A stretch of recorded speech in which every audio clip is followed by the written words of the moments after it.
Hello, good afternoon. I welcome everyone for the Apollo Stroke Symposium on the behalf of Institute of Neurosciences, Apollo Hospitals Group.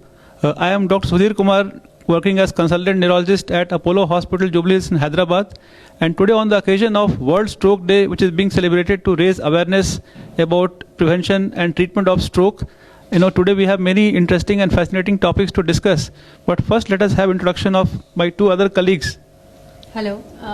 Hello everyone. I am Dr. Deepika. I am a consultant neurophysician at Apollo Hospitals, Hyderabad. Today, as Dr. Sudhir Kumar has already mentioned, we are here on occasion of World Stroke Day to raise awareness as well as talk about latest developments in stroke care, including artificial intelligence. Hello, I am Dr. Rajesh Reddy, working as consultant neurologist at Apollo Health City, Hyderabad. And as the former colleagues mentioned, we'll discuss about the topics they already talked about.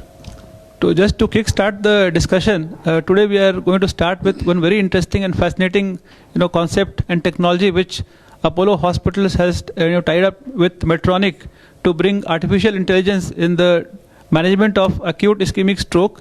And basically, what is the meaning of artificial intelligence? I think all of you must be listening about this term in many areas, and medicine is no exception, and stroke and neurology is also no exception. So this is a technology which basically is going to aid in the diagnosis and then to initiate the treatment at the earliest. So because as you all know, treatment of stroke is time bound and every minute is precious. So, if we can save even a single minute with any technology, it is very useful. And then, this Medtronic's artificial intelligence technology is one such technology. And then, we have Dr. Rajesh also. Maybe he can, describe a few more aspects of this, what exactly will happen in this technology. So basically before that, many of us would also know what artificial intelligence is.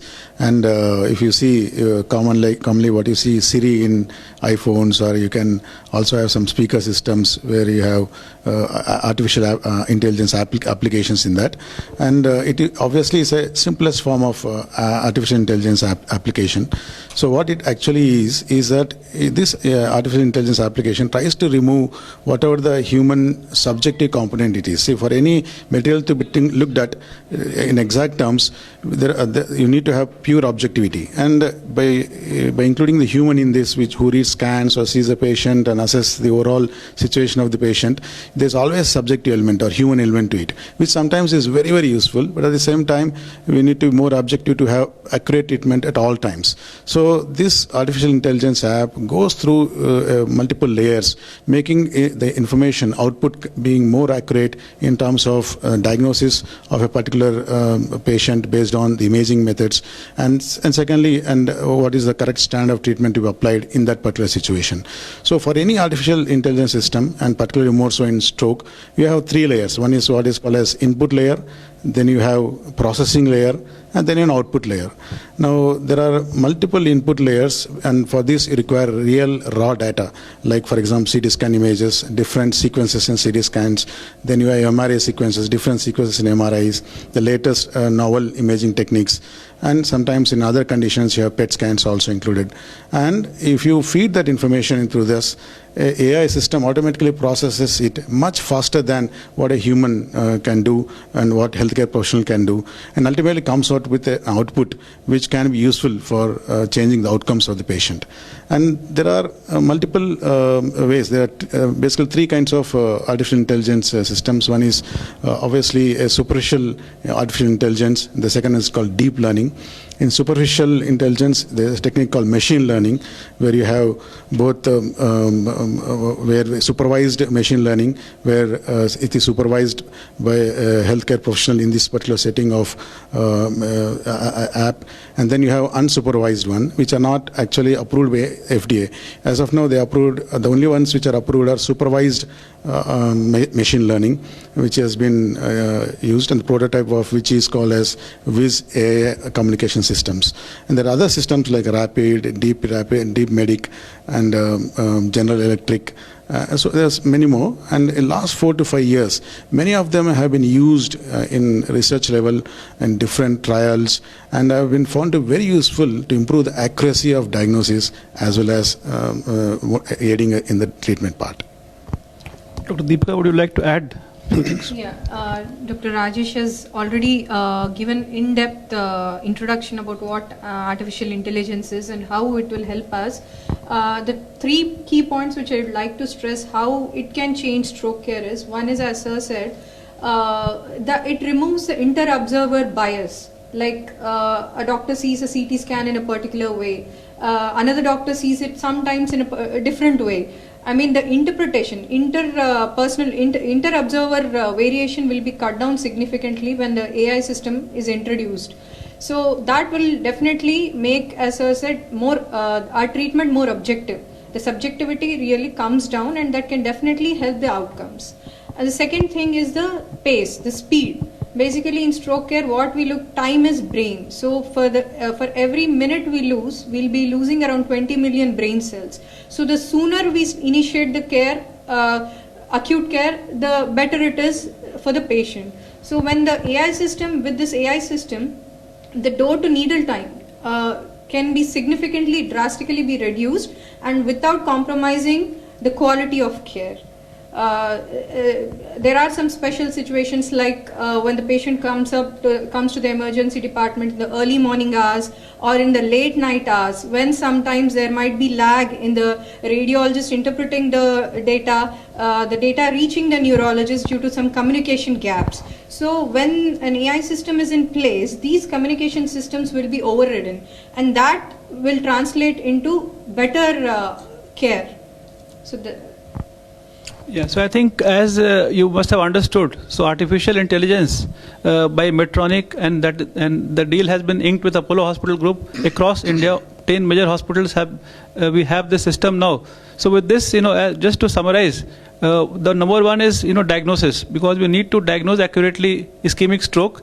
And so artificial intelligence is going to help in the diagnosis at a faster pace and at any time of the day, because stroke does not look at the time, whether it's morning or evening or midnight. So this works at the same efficacy and efficiency at all times. So that is what is going to happen at faster rate at all times. And then the information will be transmitted to the neurologist at the earliest. And many times what happens is that many times we don't need to go for clotbuster therapy. But in the previous systems, the neurologist needs to come, and human fatigue is also is one of the issues. So this is going to cut down the unnecessary visits of the neurologist to the hospital where intervention is not required. At the same time, if intervention is required, that can be done at a faster speed. And as Dr. Deepika also mentioned, that time is brain. So with the help of artificial intelligence, we are going to save a lot of time, and we aim to for as early as 30 minutes from the door to needle time. That is what is our target. And if many patients require intervention, like thrombectomy to remove the clot from the brain, and that possibly by 60 minutes or 90 minutes, if we can achieve that, that is our goal. So that is what is going to happen with this. So now that we are on this topic, as we can see, the most important part is imaging. So imaging means we need to do a brain scan, and the main aims of doing brain scan is to find out what kind of stroke is it. That's the first aim. And as you know, there are two types of brain stroke. In one, the blood supply gets blocked, and so the brain does not receive blood supply. That is ischemic stroke. And the second one is a blood vessel ruptures, and so the blood leaks out in the brain, and that is called brain hemorrhage or hemorrhagic stroke. So this clotbuster therapy, what we commonly say as thrombolytic therapy, it is useful only for ischemic stroke where the blood supply gets blocked, and that can be easily done with simple CT scan or MRI. We have parameters, easy parameters to distinguish the two. So that is the first aim of imaging. And the second aim of imaging is to find out in ischemic stroke whether the patient is fit for thrombolysis or clotbuster therapy or not. And there are criteria where artificial intelligence will help our knowledge, and we have protocols, stroke pathways are there, which is going to aid us in that. So maybe and sometimes we face problems like when we don't know exactly how many hours patient has spent before he reaches hospital, because interventions can be done in the first 4.5 hours. So I will ask Dr. Rajesh, if we are not sure about the time of onset of stroke, what imaging technologies can be used where what can differentiate or help us in choosing patients for clotbuster therapy. Yes. So as Dr. Sudhir mentioned, in the first few hours there is no confusion. We have simple CT scan which is enough to go for IV thrombolytic therapy. But what after 4.5 hours, or in situations where the time of onset is not clear, then we need to know exactly how much are we going to save, how much amount of brain we are going to save by administering our therapy. And for that we need to know what is called as core area and what is called as penumbra area. Now whenever a blood vessel is blocked, then you have reduced blood supply to that part of the brain, and in which the central part of it, generally the neuronal cell damage happens rapidly, and no matter whatever you do to restore the blood supply, that particular cells die permanently. That's called as core area. But around that core area there is an area called penumbra area, where the blood supply is compromised but not totally stopped, so that the cells, if again they have the blood supply is restored, then the cells can again regain their original vitality. So that what is more important here is that whatever methods we try to give in the form of treatment is to save that penumbra area. The core area anyway is gone. So in the routine CT scan and routine initial MRI sequences, we might be able to identify only core area, and that too after several hours after onset of stroke. So to identify this penumbra area, we have both CT based and MRI based. In CT we have what is called a CT angiogram and CT perfusion study, which delineates the blood vessels, also indicating how much flow is happening, and secondly how much the tissue is actually receiving, and that's the perfusion study. Similarly in MRI you also have MRI diffusion, different sequences are there: diffusion weighted image, flare image, then your angiogram, MR angiogram, and MRI perfusion studies. For each you require contrast, but as of now the latest MRI equipment doesn't even require contrast to be administered for knowing the perfusion. We can as well have non-contrast based MRI perfusion technique. For CT perfusion you definitely require a contrast. So these CT perfusion study and MR angio and MR perfusion study will be able to tell us how much that penumbra area is present, how much core area is present, and are we going to achieve any benefit by giving a therapy by dissolving the clot and at the same time not having complications. Because if the core area is very large, then benefits will be low and the risk complications will be high. So this is where this advent of newer techniques in CT and MRI has been very useful in our routine stroke care. So Deepika, would you like to add something about imaging, anything else, or? I just want, that's what, the same, I wanted to just talk about the role of artificial intelligence here.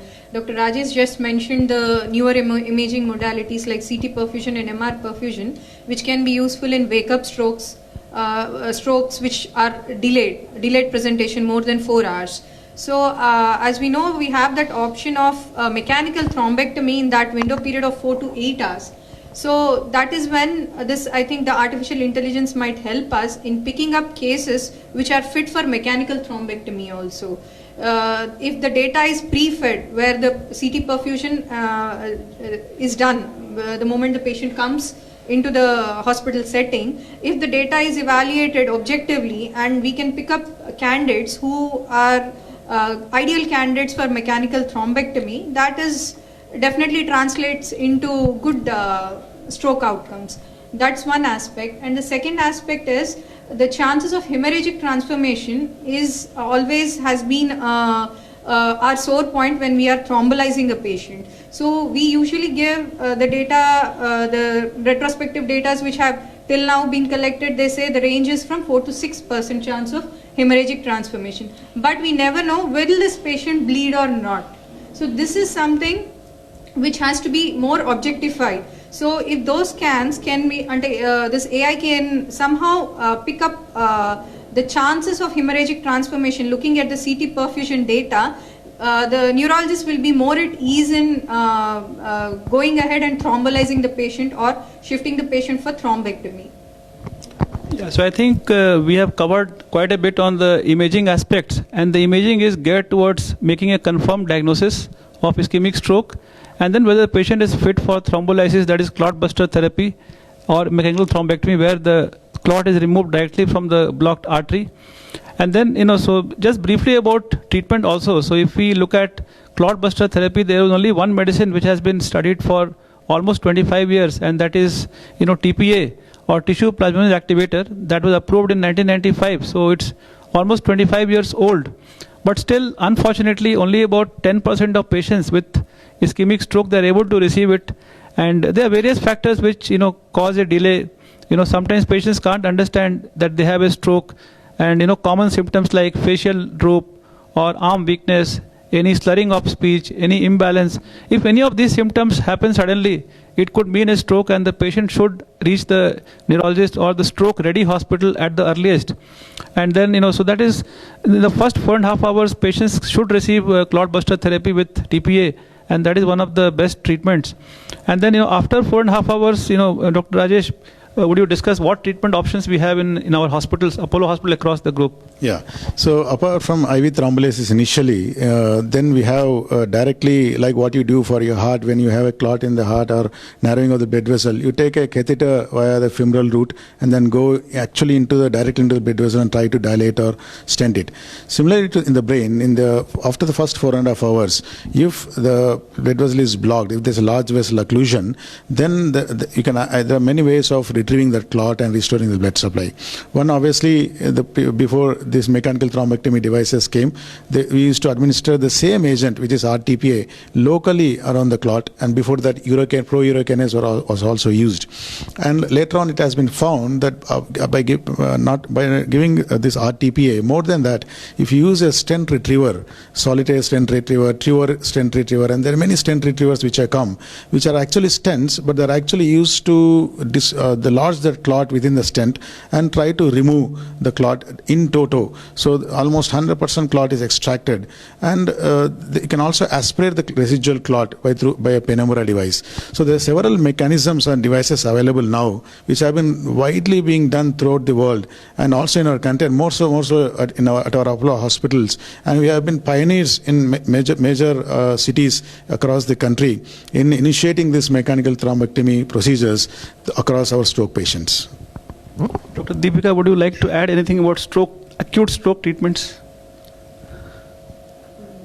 I think Dr. Yes. Rajesh has pretty much covered it. Sure. In detail. Yes. So just to highlight that, so there are the only two methods of treating acute strokes. Many patients or physicians feel that, if we give heparin injection, like, low molecular heparin, or sometimes giving aspirin tablets, they can dissolve the clot. But we have to remember that aspirin or clopidogrel tablets that we use, they are mainly to prevent ischemic strokes in the future. So they cannot be given to dissolve the clots. That's a common myth among the general public. We should understand that. So only treatment is to rush and go for this clot buster therapy, which can, improve outcomes and also reduce disability at the end of 3 months. And now when we are discussing, Dr. Rajesh. So the other area where artificial intelligence can definitely help, because in a vast country like India, there are hardly about 3,500 neurologists. What it means is that only 10% of stroke patients, may be much less than that, directly come to the neurologist, whether in the hospital setting. So 90% of them are initially seen by general physician. Now, when a patient goes to general physician, obviously he doesn't know whether he needs to refer directly to the hospital to have benefits in the first few hours, whether he should treat it at his own center, whether he should refer to a secondary care center or directly to tertiary care center. Now, if that physician has the capability or resources available for doing an imaging, and if imaging can be done and AI can actually transfer data directly to the stroke comprehensive stroke center, and the comprehensive stroke center, the command center can take the team within that center the decisions about whether the patient has to be transferred at the earliest to the main center, the stroke center, to achieve the derived benefits. So this is where AI will also help. I think this one point even I would like to add there. Since this is a country where 85% of the population is rural, we still 85% of the population do not have immediate access to healthcare. We have PHCs or smaller nursing homes or smaller town hospitals. So this, I think AI is going to transform that picture, where it is not practically possible or not even expected that neurologists will be present in every PHC, every nook and corner of rural areas. That is not practically possible and not required, frankly. So if this AI can somehow make all these centers as feeder centers to some main comprehensive stroke unit of a district, and you have small sub hospitals where you have the equipment and the data can be transferred to the main hospital, and you get immediate specialist opinion whether to go ahead with treatment or whether the patient is bad enough to be transferred to tertiary care hospital. There are 20 to 30% of the times we see that we can handle stroke even at the point of care with minimum risk. So if you can just administer TPA there and then with minimal complications, the morbidity is going to be significantly cut down. So that is where I think the AI is going to transform stroke healthcare. Yeah, actually, it is already part of the program Medtronics AI with Apollo Hospital. It's already included. So the local hospitals have been taken into the network, and what is called as tele-stroke facility, where through via teleconsultation, the specialist neurologist sitting at main Apollo hospitals will guide local physicians who can also thrombolize under the guidance, and then shift the patient for further care to main Apollo hospitals. And I think after looking at this, maybe we can look at few gender differences. We always, we talk about gender equality, but in stroke, sometimes some gender differences are there, because if you look at, say, women and men, so acute strokes or strokes are generally more common in men. Male gender is a risk factor for stroke, at least until menopause. And so maybe you can throw some light why women have lesser risk of stroke till menopause. The supposed mechanism is the presence of basically the female hormone, which is supposed to be protective against stroke. And that's why it's assumed that till the person reaches, the female reaches menopause, since she's protected by the female hormones. In postmenopausal age group, suddenly the incidence of stroke has noticed to increase. So I think it's mainly the protective effect of the hormones. And there is one more thing we see, venous stroke. So which is more common in women. So I think if ischemic strokes are less in women, venous strokes are more in women. So maybe Rajesh can throw some light on venous. So in our country, I think we don't see much often in Europe, United States and European, but it's very unique to our country and developing nations in the world, where this, as mentioned by Dr. Sudhir, venous strokes. We have blood vessels which supply blood to the brain, which are called as arteries. Then we have blood vessels which drain the blood from the brain, which are called as veins or venous sinuses. So the velocity of blood flow is much more slower in these venous sinuses. And in our country, there's a common tendency to use hormonal pills for irregular menstruation or excessive menstrual bleeding, or as a part of contraceptive pill, and this can actually enhance the clotting tendency, and there can lead to clotting formation in these draining veins, and thereby the blood which has to be drained will not be able to drain properly, and you have back pressure leading to hemorrhages and as well as ischemic damages to the brain. So this is what is called as cerebral sinus venous thrombosis, and the biggest culprit for this is the excessive usage of hormonal pills and the long-term usage of hormonal pills. Now that is that can be prevented by trying to minimize as much as possible their usage, and there are other risk factors like dehydration and some procoagulant conditions. Anemia is one correct. thing is disproportionately higher in Indian women. So I think that's also one of the key reasons that we see CSVT, that sinus venous thrombosis is higher in Indian population. The other interesting fact is that although the risk of strokes in women is less up to menopausal age, post-menopausal age, across studies it has been found that incidence of stroke in women actually increases post-menopausal. So if you look at pre and post-menopausal together, and women are not anyway better than men, so they have almost equal risk if you have a composite risk score. Okay, so obviously, when we are in the risk factors, we looked at the gender, but obviously there are many other risk factors which can lead to ischemic strokes, and that can be broadly classified into modifiable risk factors and non-modifiable risk factors. So in modifiable risk factors, we have diseases like diabetes, hypertension, high cholesterol, obesity, sedentary lifestyle, smoking, alcohol. And then, in non-modifiable, we discussed the role of gender and then also advancing age. So higher age patients are more prone to get it. So I think, since we have so many risk factors, maybe we can spend, few minutes talking about each of them. And just to start off, diabetes is possibly one of the most common risk factors which can lead to stroke. And almost 1/3 of stroke patients, when they present to us, they have diabetes. And many times acute stroke patients, because of the stress of stroke, sugars can be high. So we take the help of HbA1c, which gives us the 90 days average sugar. If that is elevated, we can say that patient is diabetic. And control of sugar in the acute phase, it improves stroke outcomes. And post-stroke also, control of sugar, to maintain HbA1c less than 7 will prevent stroke recurrences. And of course, there is a role of medication, diet, and weight reduction. All of them can help diabetic control. And maybe to take the discussion further, Dr. Rajesh can talk about hypertension. Yeah. So hypertension, in fact, is the common risk factor not only for ischemic strokes as well as for hemorrhagic strokes. The single most important risk factor for hemorrhagic stroke, the other variety of stroke which Dr. Sudhir mentioned, which forms about 15% of all strokes, the major culprit is hypertension.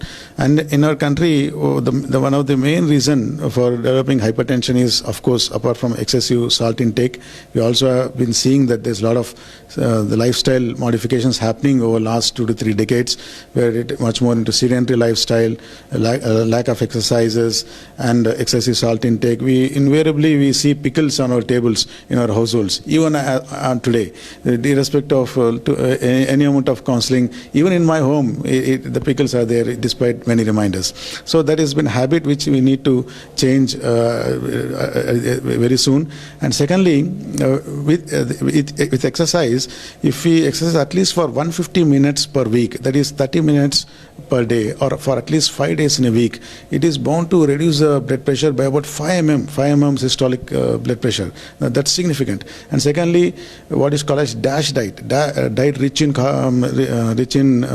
less in saturated fat, and overall fat intake to be lower, more of fiber diet, legumes, and if it is a non-vegetarian diet, rely more on fish and poultry, and reduce oil intake. And if you follow this strict DASH pattern, that can also reduce the blood pressure by systolic by another 4 mm 4 millimeters of mercury. So, and each one, for example, weight, if you're more than your ideal body weight, and if you at least reduce body weight by 1 kilogram, there will be a drop of 1 millimeter mm of Hg of blood pressure, systolic blood pressure for every 1 kilogram loss of weight. Now, that's very, very important. And cigarette smoking independently is a risk factor for stroke, but it also leads to increased peripheral vascular resistance, leading to excessive blood pressures and difficult to control blood pressure. And other reason which we find commonly the hypertension is the presence of renal diseases, kidney diseases in our country, and which might be multifactorial, but that has to be seen very clearly with close follow-up with the general physician, if as and when referred to a nephrologist as and when required. So regular exercise, strict DASH type of dietary regime, and come out of your coach bags, exercise well. So these are some of the things which are to be done to manage your blood pressure, which is one of the major culprit for strokes. And the third modifiable risk factor is high cholesterol, or what is called dyslipidemia. So, and I think we have seen a lot of controversial aspects. Somebody saying, no, statins are being overused and not required. But so I think Dr. Deepika can throw some light on the risk factor that cholesterol poses on ischemic strokes. See, in spite of all the controversy, the target LDL levels still continue to determine the chances of recurrence of risk. Though the dose of statin has been controversial, higher dose of statins, more than 20 milligrams per day, have been associated with increased hemorrhagic risk. But if you stick to the LDL as target, where you try to keep the LDL below 100, then we are taking a middle path where definitely the incidence of stroke is cut down without increasing the chances of risk of hemorrhagic stroke. That's one factor. And in all these risk factors, as Dr. Rajesh just mentioned, the main goal should be, what are the targets? Hypertension, what is the target which we look at? Earlier it was 140 systolic by 90 diastolic, which was the target. Now the recent guidelines have made it more stringent. Now 130 systolic is the target which we like to achieve in patients, so that the recurrence of stroke comes down. And next is, as Dr. Sudhir has mentioned, the HbA1c goal. Anything between 6.5 to 7 is ideal. Less than 6.5 causes increased risk of hypoglycemia, which can negate the beneficial effect of diabetic treatment, especially as far as brain damage is concerned. So that's, and the third aspect is the cholesterol, which we discussed. Target LDL less than 100 is the ideal. Anything else? Yeah, so I think one more thing, in India we see a lot of patients who have high triglycerides also. Mm-hmm. And high triglycerides, is also an independent risk factor for ischemic strokes. And so we have to make sure that the bad cholesterol, that is LDL cholesterol, and high triglycerides, they are risk factors, so they should be lowered. And the good cholesterol is HDL. For that there is no medicine, so it mainly comes with exercise, so that is important. And Dr. Rajesh already mentioned that half an hour of moderate physical activity, it could be cycling, jogging, walking, or any kind of cardio exercise should be incorporated in our daily routines, and that can prevent many strokes. And then there are two bad habits which are there in society. One is smoking, and second is alcohol. So I think smoking, we all know that it's one of the biggest risk factors for heart disease, brain strokes, cancer, many things. But despite that, smoking has not reduced much, and in fact now we see women also smoking. And so for that there is no confusion. Smoking is bad. It has to be discontinued, it has to be stopped, and it has no positive effects. But where the controversy comes is the alcohol. So I think maybe Dr. Rajesh can throw some light on alcohol, whether it's good or bad, whether it helps heart or it doesn't help. Yeah, so alcohol, as you know, if it is excessive, definitely, obviously it's bad. Now, whether consumption in light to moderate amounts has got any beneficial effect or no, that was the controversy, and the controversy still exists.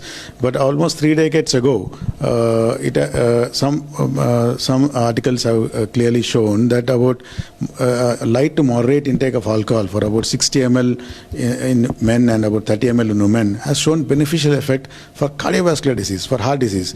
Now, if you look at stroke, there are some articles which say it has been beneficial, and some papers which say that it has not been beneficial. On the other hand, it is counterproductive and can actually increase the risk of hemorrhagic strokes. So, in stroke, data is not clear. So, when data is not clear, stick to what your grandparents should do. No, don't take alcohol at all. That's the most important thing you should do. And if you ask a gastroenterologist, he will say even a drop of alcohol is not good for liver. Yes, I think we have to look at the entire health. So if you look at brain in isolation or something, the doubt comes. But if you look at the whole body, it has got so many adverse effects. It causes liver disease, pancreatitis, and so it can cause jaundice. So there are so many things. The risk of accidents increase, which are again top 3 causes of death, and multiple crimes, and so many things happen under the influence of alcohol. So those who don't drink should not start drinking. Those who are drinking, keep it to as low as possible, cut down as much as possible. The other thing, all of us have experienced the kind of patients who come, many young patients come to us and then generally start to ask that my father had a stroke and my mother had a stroke and my relatives had a stroke. Now, whether my family members had a stroke, what are the risks? Is there a risk that I would get a stroke? And if there is risk, what should I do? So probably I think, Sudhir, you want to... I think, basically positive family history definitely is a risk factor for stroke. So it's not that there is a very, definitely that person will get stroke. So it's a combination of factors. So with family history, if there are other risk factors that we have discussed, so that person should be more alert in terms of, doing the correct physical activity, correct duration, reduce the salt, keep checking his blood pressure, sugar frequently, and try to minimize the risk factors and, risk of getting strokes. So, and also I would like to also mention about now ready-made available what is called a stroke risk scorecard. You can just Google it and you can download that scorecard. And as Dr. Sudhir mentioned, it incorporates whether family history is there, hypertension, diabetes, or you're a smoker or not, how about your cholesterol level, and gives a summary of the risk into low risk, intermediate risk, and high risk. And if you're low risk, you can do modifications by staying at your home. If it's a moderate risk or high risk, a red zone, then obviously you need to approach the healthcare professional. So I think we have discussed, so far diagnosis, treatment, and then risk factors. So now we'll move on to the post-stroke problems that many patients face. And there are many of them, but today we thought we'll limit our discussion to 3 aspects. One is post-stroke fatigue, post-stroke cognitive changes, and post-stroke mood changes. So if you look at, this post-stroke cognitive changes, or what is called as post-stroke dementia, basically it depends on, which part of brain gets affected. And some patients have multiple brain strokes. So, and each brain part does an important function. Some part of the brain is involved with speaking, some with memory, and some with other higher brain functions. So if those functions are affected, the patients are going to face cognitive changes. So it is not that all patients only have paralysis with after stroke. It can lead to dementia and memory problems also, and that can be a cause of major disability. So most patients, should have a detailed neuropsychological assessment to assess how much of brain functions are affected. And then, we have methods like speech therapy, cognitive therapy, and some medicines also are there which can help them, and we have to focus on those aspects also. On the other side, if the patient has significant impairment of memory, then they should not be given to do a lot of important functions, because they can make mistakes. If they are not able to calculate properly, again they can make mistakes. So what they are not capable also, we should assess and tell the family members, don't let him handle too much of important transactions. It can lead to a problem. But the silver lining is that with treatment and over a period of time, many of these patients show recovery and they can go back to the normal functioning. And maybe we can, other two aspects. Would you like to talk about fatigue? Fatigue or yes? The fatigue is actually one of the most under-recognized, I would say, post-stroke symptoms. When a patient of stroke comes in the follow-up, we usually concentrate on the motor disability and the cognitive aspects because they are very obvious. Most of the patients, they also complain of an fatigue which they cannot explain. Fatigue can be in terms of physical fatigue, where they are not able to perform a particular physical activity for prolonged periods of time. They get tired very easily. Mental fatigue is the inability to concentrate on even small tasks, where they lose the focus in very short span of time. These two things are seen in around 30 to 40% of the patients. And the good aspect is the physical fatigue usually tends to improve with good physical rehabilitation therapy, graded physical exercise program, a good exercise program. Most of the patients do recover in 3 to 6 months' time, and there is no particular pharmacological treatment for the physical fatigue. The mental fatigue also, with period of time, is known to improve, and there are some cognitive boosting drugs which can help the patient in this mental fatigue. And also adding to that, yeah. Now, one more aspect, the cognitive aspect, as we were talking about, the post-stroke cognitive deficits, most of them are reversible and to some extent recoverable. But when the patient goes into something called vascular dementia, in post-stroke patients, some of them we see that the cognitive defects more or less become permanent, and sometimes we see the cognitive status to be worsening. That's when we call it as dementia, and those are the patients which we are we should be able to pick them up early to start the dementia treatment. And post-stroke fatigue is also said to be more common in people or above 60, 65 years of age. And women seem to have more incidence of post-stroke fatigue compared to men. And post-stroke fatigue is not only reserved for severe strokes, even for TIA, where it's a mini stroke where the symptoms totally recover, physical symptoms totally recover, but even fatigue can also happen in those individuals. And fatigue, one of the other reasons for fatigue is the alteration of day-night sleep cycle. The sleep cycle gets fragmented. They don't sleep for about 7 hours at a stretch, sleep for an hour, wake up again. So they don't have a good quality of sleep. And if you don't have good quality of sleep, you also have fatigue coming in very easily. So even minor strokes can have post-stroke fatigue. Continuing to that, apart from cognitive issues and the post-stroke fatigue, we also have post-stroke psychological problems. We have post-stroke depression, we have post-stroke mania or manic episodes, and then you can have frank psychosis. You can have post-stroke personality disorders also. It also again depends upon which side of the brain is affected. And if you, for example, if you have involvement of language area, where on the left side of the brain it is there in more than 95% of individuals. If you have a comprehension abnormality where he is not able to understand what other people are speaking, then the patient can sometimes become, initially they can be mania phase, and then they can get depressed because they are not able to understand anything. Even if they talk, they will not be able to talk in grammatical way. They have new words coming to their the language dictionary, and even also for motor aphasia. So left-sided brain predominantly have affect disorders like mania as well as depression, whereas personality changes which can happen, or frank psychosis which can happen, generally are seen in strokes on the right hemispheric problems. So each of them take their own time to recover, and generally they improve over a period of time. They may take months to years, and if at all, if they become overbound, where it affects the regular physiotherapy which has to be done, and if they don't cooperate for physiotherapy because of these psychological factors, then you can aid with medication to elevate them a little bit and thereby help him undergo physiotherapy properly. So I think as you understood that mood changes or depression after stroke is common, and we must assess patients for that. And depression is multifactorial. So one is, of course, as Dr. Rajesh pointed out, it depends on the part or the side of brain that got affected.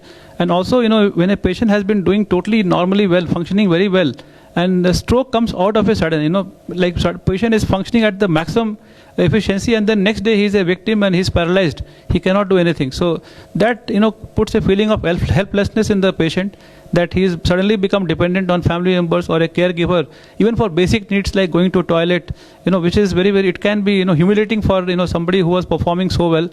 And of course, second factor could be financial, because the lot of he may lose the job, he may not be able to go for the job. That can lead to financial stress also.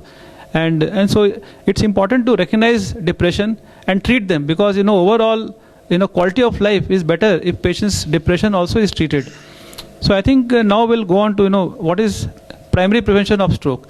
So primary prevention, the term means that a person who's never suffered a stroke, can they prevent stroke? Because as we all know, prevention is better than cure. So, so far we have discussed what happens when the patient has already developed stroke, and that is unfortunately quite common. Means 1 in 4 people develop stroke.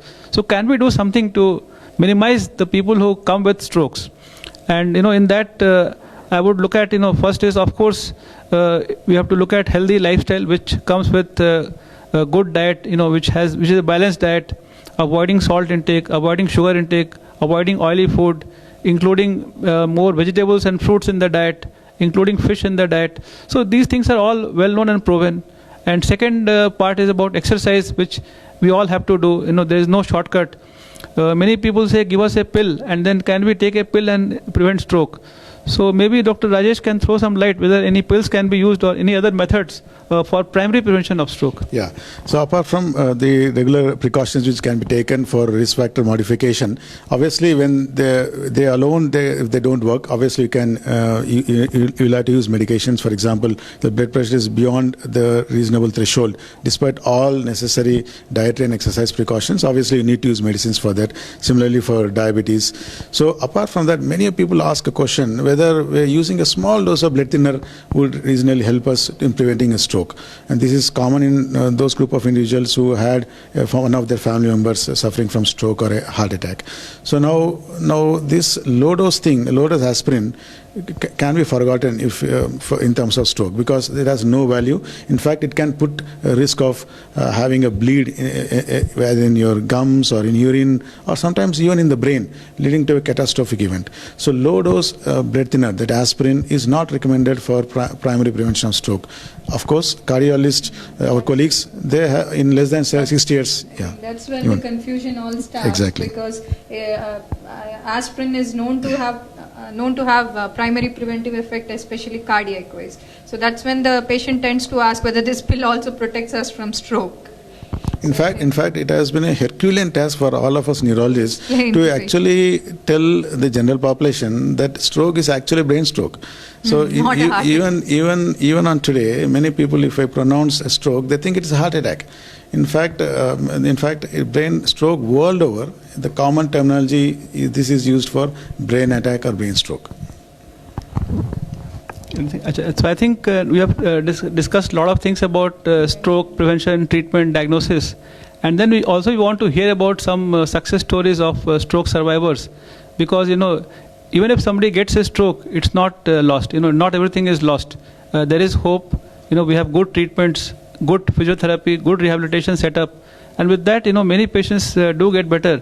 And just to kickstart the story of stroke survivors, there are many of them, because in our own hospital we see almost one new stroke per day. So you can imagine in the last 15-20 years how many cases we may have seen.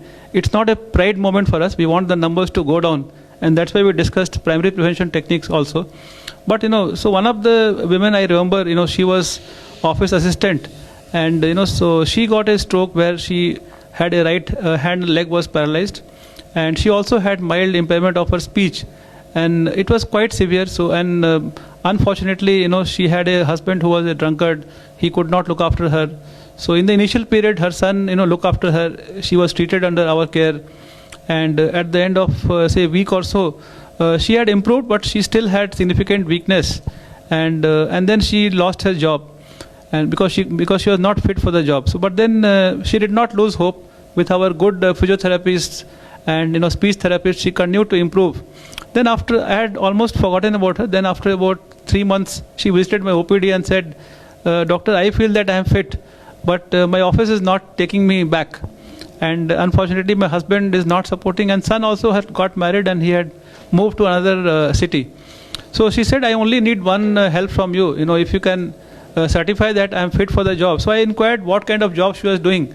So she had to move some files from one room to one desk to another job, and she had good comprehension. She could understand everything, and she was able to walk freely. So then I wrote back in detail saying that for the kind of job she's doing, she is fit. And then so within about 3 months of her stroke, despite not having good family support, with good treatment and physiotherapy and speech therapy, she could go back to her job. And then that kind of smile we all want to see. And she had a lovely smile when she came back. She said, "Doctor, with the support of Apollo Hospital and the entire good team of doctors and physiotherapists, today I'm back to my job in 3 months' time." So maybe my colleagues also can share some success stories of their own patients. Yeah, and 3 months back we had a young patient again, and emphasizing on young stroke. Previously, about 10 years or 15 years back, the incidence of stroke in young, people in which strokes occur in individuals less than 45 years and are called as a stroke in young or young stroke. Now it used to be only 10%. And imagine with each passing 5 years in each decade, the incidence in young people is increasing. And of late, it's out of 20-25% of all strokes are now strokes in young. So that's the theme of this World Stroke Day, where 1 out of 4 of all of us can develop stroke at any point of time in our lifetimes, at least once. So I recall this patient who had a weakness on the right side, complete weakness on the right side, and he was not able to understand anything we talk. He was not able to pronounce any words. He was dazed. He came to the emergency at around 2 a.m. and the patient was last time seen normal at around 11 p.m. the previous day. And then he was within that window period, so where we initially gave intravenous thrombolytic agent. And since we suspected it was a large stroke and the blood vessel was totally blocked, we went ahead and did a MR angio and saw the blood vessel being occluded. And after giving IV thrombolytic therapy, we took him to cath lab and did a mechanical thrombectomy, where we passed the catheter directly into the blood vessel which was blocked and removed by stent retriever. And of course, the patient will obviously, since that's a large stroke, the patient was in hospital for almost 10 days, and he was moved out of ICU within 2 days. And then this is the third follow-up from that time. Now he is walking with support, which is a dramatic improvement in a young patient who is completely in almost like a comatose stage when he came to the emergency. And I'm sure, because by the current MRI and techniques, the amount of brain ultimately damaged in this person was very minimal. So I'm very 100% sure that this patient is going to make good progress in future, where he can be self-sufficient not only in his daily activities, probably go back to his professional activities completely. Do you have any case? Yeah, actually, most of the time it so happens that we give the thrombolytic therapy, but the results are usually not so good because of that delay in the door to needle time, and by the time we thrombolize it, 2.5 to 3 hours are usually passed. So out of all these years, 1 or 2 gratifying cases. One of them was a chartered accountant. He had developed right side upper limb sudden onset weakness while he was working in office, and there was some speech difficulty too. Luckily, the office was nearby the hospital, so he was brought pretty much on time, and we were able to thrombolize within 1.5 hours. We were able to thrombolize, and his speech defect as well as the limb defect reversed completely. Though these happen very rarely. Basically, we don't see 100% reversal of deficit. And for the profession he was an accountant. So his right upper limb reached almost near normal power. So that was like that guy almost touched our feet when he was able to lift his right hand. So those are the moments when we feel that yes, we have done the right job. So as sir said, primary prevention is still the best shot. We hope that those patients do not need to come to the hospital, but still when they reach, we hope that we are there in time, the patient reaches in time for the therapy to be most effective. So I think today we had a very useful and fruitful discussion where we discussed many aspects about stroke, right from diagnosis, then most importantly artificial intelligence with Medtronic and Apollo hospitals tie up. And then, many things we have discussed. So in the end, before concluding, I would ask all my colleagues to give some take-home message, because many things we have discussed, they should not go with a lot of information jumbled up. So just the highlight, one or two things which the public should focus. So Dr. Rajesh, you can start some take-home message for the viewers. So my take-home message is avoid stroke or try to prevent stroke. That is the front line.